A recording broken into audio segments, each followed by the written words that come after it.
রামপুরা থানা বিএনপি কর্তৃক আয়োজিত আজকের এই ৩১ দফা কর্মশালা এবং কর্মী সভার পক্ষ থেকে রামপুরা বিএনপির পক্ষ থেকে সকলকে জানাই শুভেচ্ছা অভিনন্দন।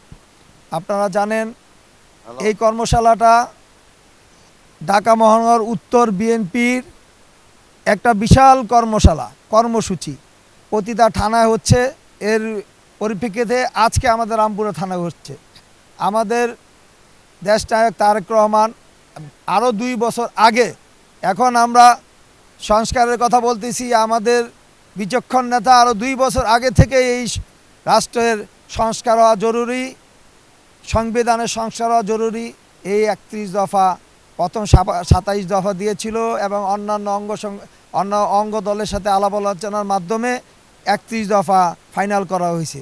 সেই হিসাবে এই 31 দফা নিয়ে আমরা জনগণের কাছে যাব, যাতে আগামীতে আমাদের বিএনপিকে আগামী নির্বাচনে বিজয়ী করেন।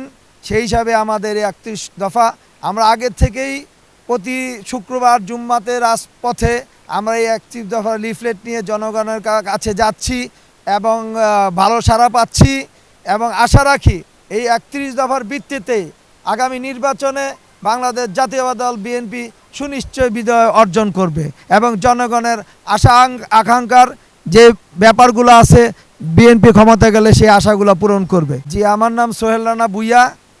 আমি ঢাকা মহানগর বিএনপির সম্মানিত সদস্য, আহ্বায়ক কমিটির এবং রামপুরা থানা বিএনপির সম্মানিত সিনিয়র যুগ্ম আহ্বায়ক সোহেল রানা ভূঁইয়া। আর আমার সাথে আছেন জনাব হেলাল কবির হেলু ভাই, আহ্বায়ক, যুগ্ম আহ্বায়ক নীলুফির ইয়াসমিন, যুগ্ম আহ্বায়ক আপনার আলী হোসেন, যুগ্ম আহ্বায়ক বাবু ভাই, যুগ্ম আহ্বায়ক জুলফিকার আলু বুট্টু, আরও মেম্বার অনেকে সবাই উপস্থিত আছে।